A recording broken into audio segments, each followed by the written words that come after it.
Awasthi. I am science teacher of Sanshiksha Creative School. Today I am here to celebrate National Youth Day and tell about its importance. National Youth Day, also known as Vivekanand Jayanti, is celebrated on 12 January.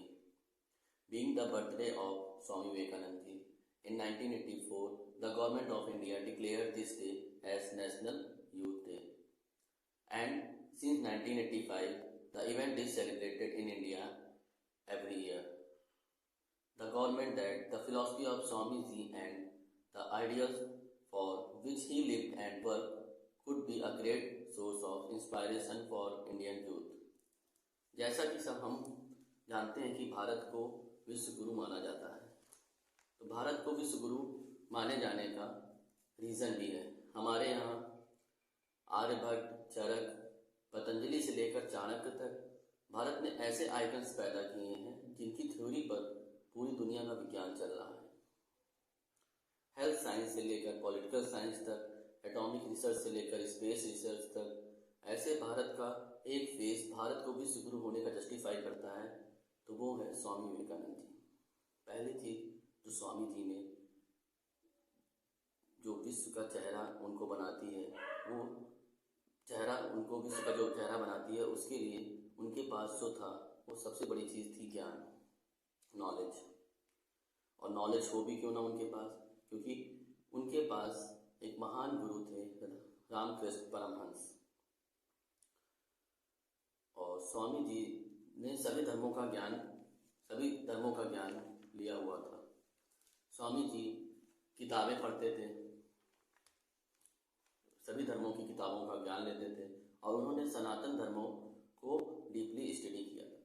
जब भी हम study की बात करते हैं तो हमको पढ़ना ही नहीं होता है, हमको पढ़ना, समझना और उसको अपने जीवन में उसका कैसे यूज करना है, कैसे उसका पालन करना है, ये भी आना चाहिए।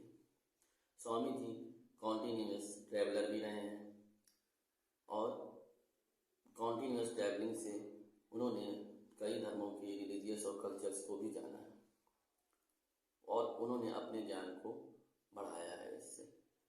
स्वामी जी कम्युनिकेशन और उनकी जो ऑरेटरी थी उसमें भी निपुण थे। कभी आपने सोचा है कि अगर आपको ज्ञान होने के बाद भी आपकी अगर कम्युनिकेशन और ऑरेटरी अच्छी नहीं है तो आप अपने ज्ञान को दूसरों तक पहुंचा नहीं पाएंगे। इसलिए हमेशा ध्यान रखना है कि ज्ञान के साथ साथ आपकी कम्युनिकेशन और आप में जो ऑरेटरी है वो भी अच्छी हो, क्योंकि ज्ञान और नॉलेज जो एक बंद बक्सा होता है और उसकी जो की होती है वो होती है कम्युनिकेशन। जैसा कि हम जानते हैं कि जो स्वामी जी थे वो जो थे एक्स्ट्रा क्यूरिकुलम और एक्टिविटी जो होती थी उनमें हमेशा आगे रहते थे और इसीलिए उनकी ऑरेटरी अच्छी रही। हमको भी एक्स्ट्रा क्यूरिकुलम और एक्टिविटीज़ में आगे आना चाहिए जिससे कि हमारी भी ऑरेटरी अच्छी हो। जैसा कि जानते हैं कि 11 सितंबर 1893 में शिकागो में दिए गए भाषण में स्वामी जी का जो अभी तक के जितने भी भाषण हुए हैं उनमें दुनिया में अब तक के सबसे बेहतरीन भाषणों में आता है। स्वामी जी ने जो 11 सितंबर 1893 में शिकागो में जो भाषण दिया वो अभी तक का दुनिया का सबसे बेहतरीन भाषणों में आता है। और इसी स्पीच के बाद भारत और हिंदू धर्म का जो महत्व है वो दुनिया के सामने आता है और हिंदू धर्म को भी मार्गदर्शन धर्म से जोड़ा जाता है। स्वामी जी ने लाइफ में अपने बहुत एग्जाम्पल सेट किए हैं। एक बार फॉरेन टूर के समय में विदेशी टूर के समय में एक महिला उनसे मिली आके, फॉरेनर एक विदेशी महिला उनसे मिली और बोली, स्वामी जी मैं आपके तेज और आपकी पर्सनालिटी और बिहेवियर से बहुत इम्प्रेस हूँ। मैं आपसे शादी करना चाहती हूँ क्योंकि मैं चाहती हूँ कि मुझे आपके जैसा ही एक बेटा मिले। स्वामी जी कुछ देर सोचे और मुस्कुरा कर बोले, अगर विवाह ही तुम्हारा उद्देश्य है तो मुझे ही अपना बेटा क्यों ना स्वीकार कर लें। तो इस तरह की सोच रखने वाले थे सोनी जी। आप सोच सकते हैं कि उनकी सोच कितने उच्च स्तर की थी। उन्होंने अपनी ज़िंदगी में जिन वैल्यूओं को निभाया, उसमें भारत का ही नहीं पूरी दुनिया का सितारा बना दिया उन्हें। और भारत का विश्व गुरु का रास्ता इन्हीं से ही जाता है। इनके कुछ ऐसे कोट्स हैं जिनसे आपकी लाइफ में बहुत बड़ा बदलाव आ सकता है। तो मैं चाहता हूँ कि इन कोट्स को आपको बताऊँ। कुछ कोट्स हैं, 2 कोट्स के बारे में आपको बताऊँ और आप इनका पालन करें और मैं भी। फर्स्ट कोट्स जो कि बहुत फेमस हुआ था, arise above and stop not until the goal is reached. Arise above and stop not until the goal is reached. मतलब उठो जागो रुको नहीं जब तक कि गोल मिल ना जाए। उठो जागो रुको नहीं जब तक कि गोल ना मिल जाए। आलसी मत बनो। कभी कभी ऐसा होता है कि हम अगर छोटे से भी गोल को अचीव कर लेते हैं तो हम अपनी लाइफ में सोचते हैं कि बस ये मेरे लिए ही बना है, बस इतना ही मेरे लिए बना है, आगे हम जा नहीं सकते। हम आगे निपुण ही नहीं है, आगे मेरे अंदर कोई क्वालिटी नहीं है कि हम आगे लाइफ में कुछ कर पाएँ और हम वहीं पे रुक जाते हैं। बट हमारा जो शरीर है या हमारा जो ज्ञान है वो लिमिटलेस है। हम अपनी लाइफ में कुछ भी कर सकते हैं अगर हम कुछ सोच लें तो।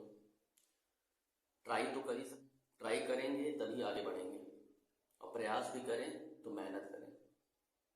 हम स्टूडेंट से ये कहना चाहते हैं कि इस कोर्स के बिहाफ से स्टूडेंट्स ये कहना चाहता हूँ कि स्टूडेंट्स जो भी क्लास में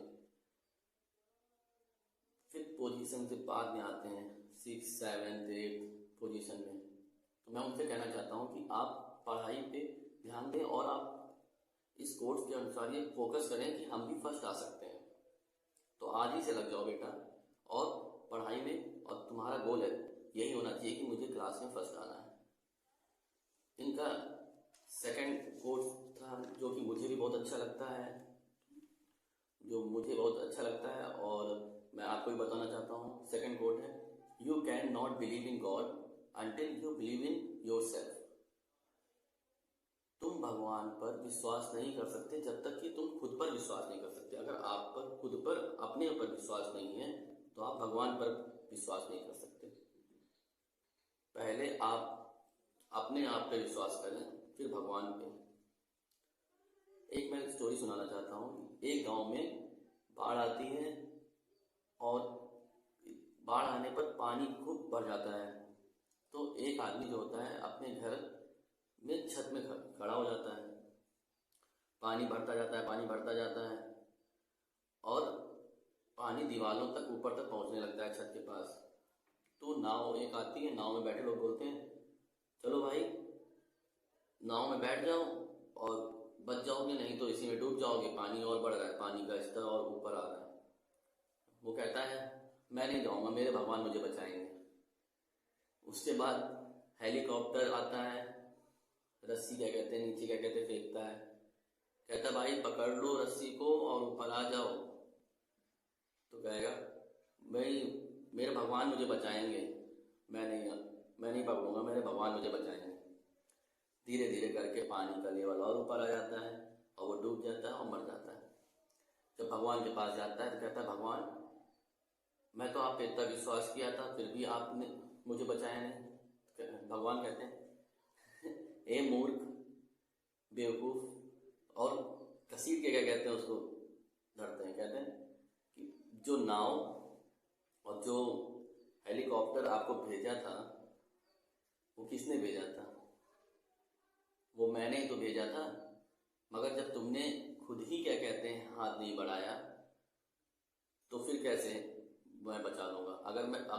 अगर तुम खुद अपनी हेल्प नहीं कर सकते तो मैं तुम्हारी कैसे हेल्प कर लूँगा? तो इसलिए भगवान भी तभी हेल्प करते हैं जब हम अपने आप की हेल्प करते हैं। ठीक है, और मैं चाहता हूँ कि यही बात को मैं समाप्त करने के लिए कुछ लास्ट में कुछ कविता सुनाना चाहता हूँ। और कविता क्या कहते हैं, स्वामी जी के बारे में जो कविता लिखी है कवियत्री कविता तिवारी की, तो उन्हीं की पंक्तियों के साथ मैं समापन करना चाहता हूँ। कथानक व्याकरण समझे वो सुरभित छंद हो जाए, कथानक व्याकरण समझे वो सुरभित छंद हो जाए, हमारे देश में फिर से सुखद मकरंद हो जाए, हमारे देश में फिर से सुखद मकरंद हो जाए। मेरे ईश्वर मेरे दाता, ये कविता मांगती तुमसे, युवा पीढ़ी संभलकर विवेकानंद हो जाए। Thank you very much for listening this